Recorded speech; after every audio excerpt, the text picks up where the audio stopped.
আসসালামু আলাইকুম। আজ আমরা জানব মহানবী মুহাম্মদের শৈশব জীবন কাহিনী। ৫৭০ খ্রিস্টাব্দে মক্কা নগরীতে জন্মগ্রহণ করেন মুহাম্মদ। তার পিতার নাম ছিল আবদুল্লাহ এবং মাতার নাম আমিনাহ। তার জন্মের পূর্বেই পিতা আবদুল্লাহ ইন্তেকাল করেন। মা আমিনাহ পরম স্নেহে তাকে বড় করতে থাকেন। তবে মাত্র ৬ বছর বয়সে মা আমিনাহও ইন্তেকাল করেন। মাতার মৃত্যুর পর দাদা আব্দুল মুত্তালিব তার তত্ত্বাবধান করেন। দাদার নিকট থেকেও ২ বছর পর তিনি চিরবিদায় নেন। এরপর চাচা আবু তালিব মুহাম্মদ এর দেখাশোনা করতে শুরু করেন। চাচার সাথে ব্যবসায়িক কাজে সহযোগিতা করতে লাগলেন মুহাম্মদ।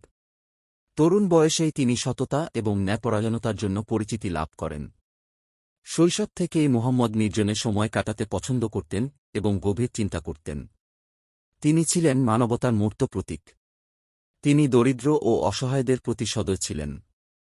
তার জীবন থেকে আমরা অনেক কিছু শিখতে পারি। আল্লাহ আমাদের সবাইকে তার পথ অনুসরণ করার তৌফিক দান করুন। আমিন। ভিডিওটি ভালো লাগলে লাইক দিন, শেয়ার করুন এবং সাবস্ক্রাইব করতে ভুলবেন না। আল্লাহ হাফেজ।